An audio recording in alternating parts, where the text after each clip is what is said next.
Hi everyone, welcome back to the channel. Hey, one of the most successful techniques out there in bass fishing, without question, is the Ned Rig. So this is going to be the first in a two-part series of showing you exactly how to build your own Ned Rig rod. We're going to go over everything from the blank, the part numbers, every single thing you need to enjoy catching fish on a Ned Rig even more with the rod that you built. All that starts right now.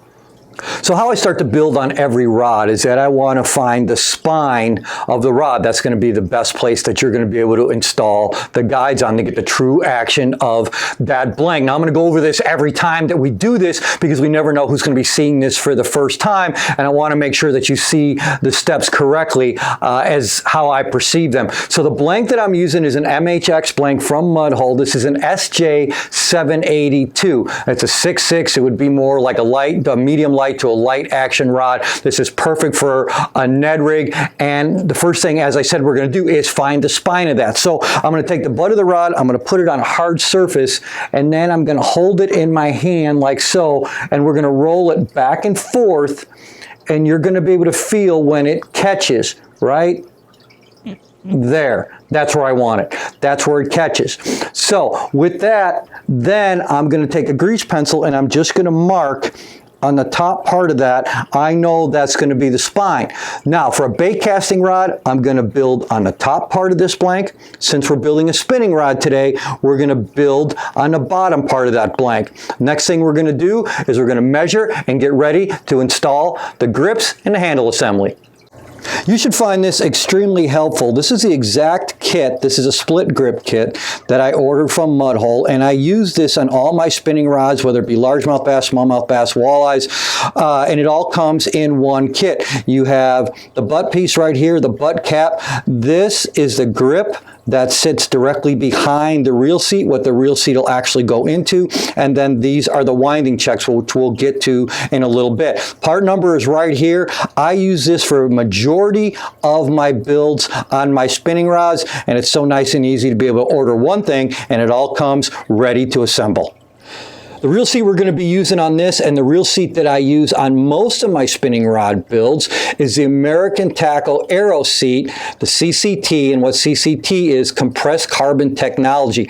Not only is this very light, it's extremely strong and transmits feel better than any reel seat I've ever used. This literally goes on about 95 to 99% of my builds. It's great for panfish, all the way for bass, walleyes, everything. Very comfortable to your hand, very lightweight, and you can feel everything. Part number is right there. Once you start building with these compressed carbon technology built reel seats, it'll be hard to go back to anything else. All right, now we have to remount the cork so it's going to fit the blank better. And how I'm going to do that is going to be with a reaming kit. It's a CRB reaming kit, and you can get that from Mud Hole as well. And it comes as a hand reamer, so you have a handle in there that you can use, or you can do what I do and use it on a drill. The more you do that, this becomes a little bit quicker. It becomes more efficient. Now, since the blank is not very big, I only have to use 2 reamers. I start with the smallest size, and then I progress up. Depending on the size of rod, that's what I do. You want to start with the smallest size that you can get away with, and then gradually move your way up. That way you have less of a chance of cracking the cork. So that's what we're going to do. We're going to ream it, and let's get to it.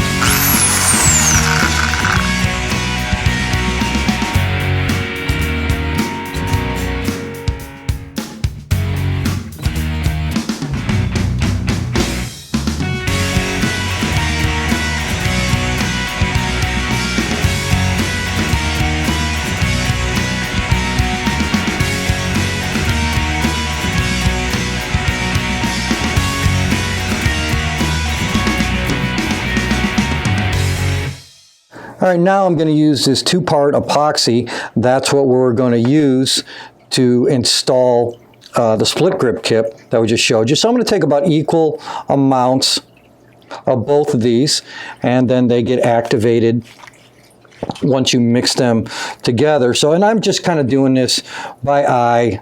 That should be enough right there, and that's going to be able to do the entire split grip kit as well as the reel seat. So once you mix these two together, And this is the stuff I always use. This is Pro Paste.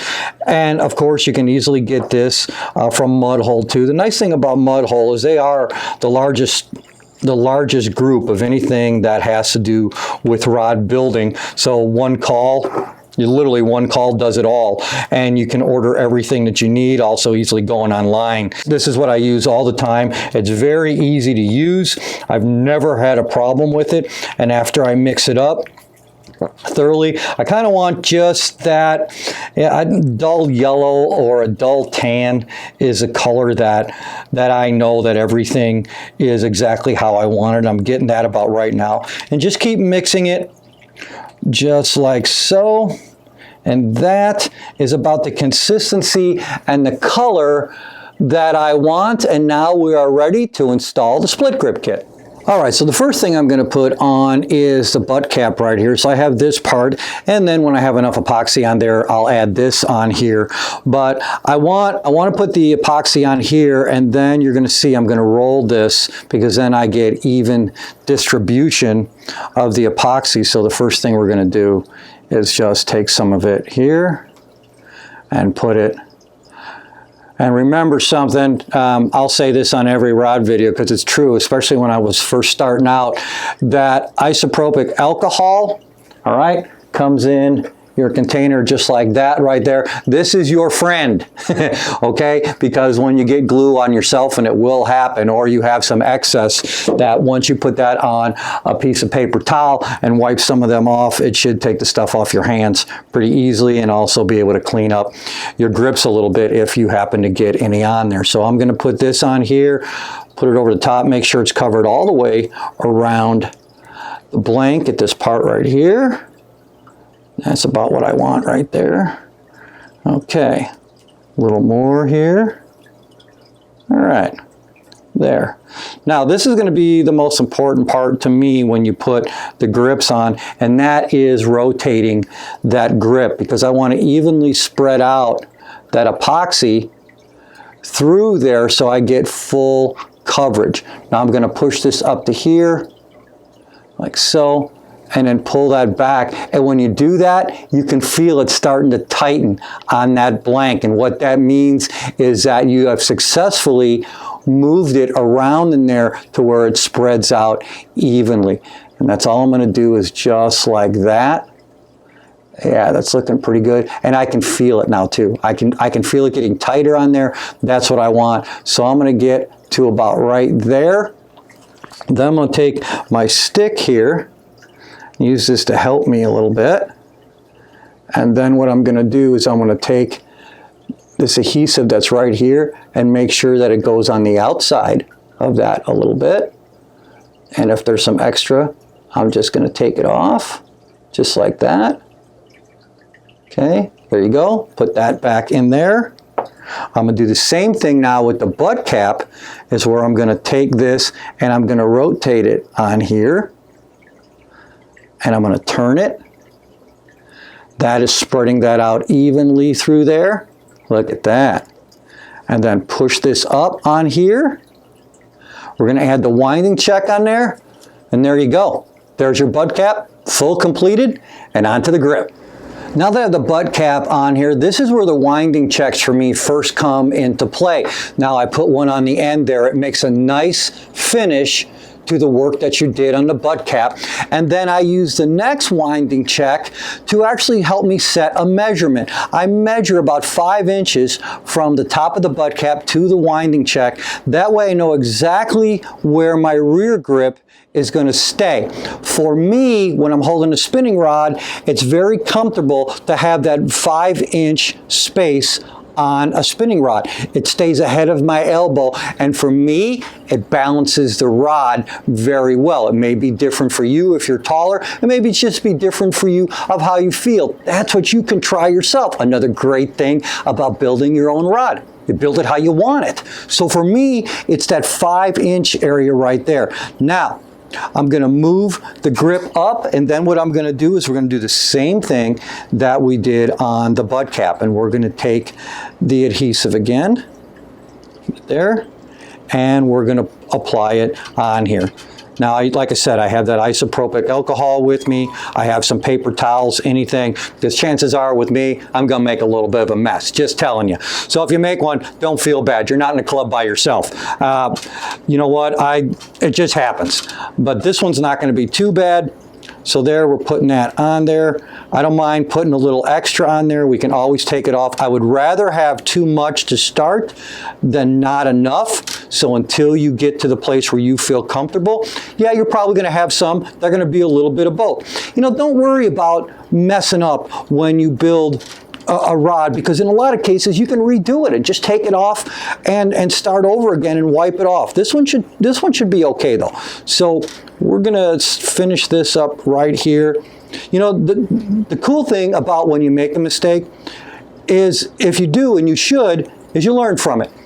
And the reason that I'm getting better at these rods as I do it is because I messed up a lot. I learned from that. I'm not scared to admit that. There's going to be a lot better rod builders out there than I am, but I really enjoy doing this because it's always fun catching fish, but it's so cool to catch fish on rods that you made, on lures that you made, and that's why I hope you enjoy this as we're doing it. So I'm going to do the same thing here. I'm going to take it now and I'm going to rotate it, all right? And I'm going to move it up there, and you see we're getting a little bit of a buildup, no big deal. Pull it back out as I feel it getting tighter and tighter, and that's what I want. I just want to make sure that I'm getting that all the way through there, getting it really close. Now I'm going to take some of this off here, just like that, and put it in, just put it in my cup till I get finished. Oh, it's getting really tight. I can feel that real good. That's what I want. All right, we got it right there. All I'm going to do now is clean up the edge right here. That's it for the grip. And now I'm going to show you how to make arbors and install the reel seat. Okay, your next step is going to be installing the arbors. Now I make the arbors simply with just blue tape, and the thinner the blank, the probably more of a buildup you're going to have of that tape. So I wind it on there really tight. This also helps lock the reel grip, or excuse me, the back part of the grip in place right here. So I put it right there. I want to leave enough room in here so I can barely feel it. If I can just feel that tape going over there, I know now that I have plenty of room for that epoxy to sit in there and to adhere. So now I know that my reel seat is approximately 4 inches long. So within that 4 inches, I'm going to have 3 different arbors. That's going to give me 3 solid anchor points, and that reel seat will never move. Okay, now I have all 3 arbors put on there, and so when I slide the reel seat on here, I want to be able to feel a little movement in there, but not much. If it's too much, I don't want that. I want to be able to feel a little bit, which I have right there. That tells me that I have more than enough room in here for the epoxy, and it's going to become one solid grip. So that's how I know that. So there's my 3 arbors right there. Now, the next thing we're going to do is, after I take this off here, I'm going to do the exact same thing that I did before. And now I'm just going to take the epoxy and get it right here, and then we're just going to move it all around, just like that. All right, now that we have all the adhesive on there, I'm going to put my reel seat on, and then I'm going to put another winding check, and I'll show you why I'm going to do that. But now I'm going to do the same thing. Before I do that, I'm going to check where my mark is. Remember that mark we made to tell us what the top and the bottom of the blank is? So there's my top of the blank, there's my mark. So I want to make sure my reel seat is this way, because then I'll be building on the bottom of the blank. That's why that mark is important for me. It's a reference point, and I always know where the spine of the blank that I found is. It's going to be right there. So I'm going to take this here, the reel seat, I'm going to do the same thing and turn. That's what I like to feel. I can already feel it gripping. That's always a good feeling for me, because I know that my arbors were done the correct way, because the adhesive is getting through there good. I'll pull this off here, and you can see probably, I hope you can, that it's swirling on there. That means that it's going around on the inside of the reel seat. That, you know for sure, is a sign of a rock solid foundation for your reel seat. So we're just going to keep going back on there. I'm going to continue to rotate that around. As I get close, there's my mark. So I know I have to be, let's turn this around one more time. That's right there. That's where I want it. Now we're going to push like so. And that is going to be the tightening part of my reel seat. Now you can notice there's a little epoxy right here. That's perfect. Now what I'm going to do is I'm going to take that winding check, you push it down on top of that, look at that, and it covers up the area that you're building the rod on perfectly. And there it is. There is your completed reel seat. I can't wait to show you the rest of this Ned Rig Rod. This blank is so awesome to build a Ned Rig Rod on. It's so sensitive, and with that compressed carbon fiber reel seat, you're going to feel everything. It's incredible. This is one of my favorite builds, is doing a Ned Rig Rod like this. So there's your handle assembly, reel grips, everything. On the next video, we're going to show you how to mark out for the guides, and we're going to wrap them, install them, and we're going to finish the rod. So I hope you liked this video. Hope we give you some good information. Please subscribe and tell your friends. We're always going to do the best we can on my channel here to give you the best information that's practical so you can build your own rods and add to your enjoyment of any species that you fish for. Until next time, God bless you. I'm Jim Crowley. We'll see you soon.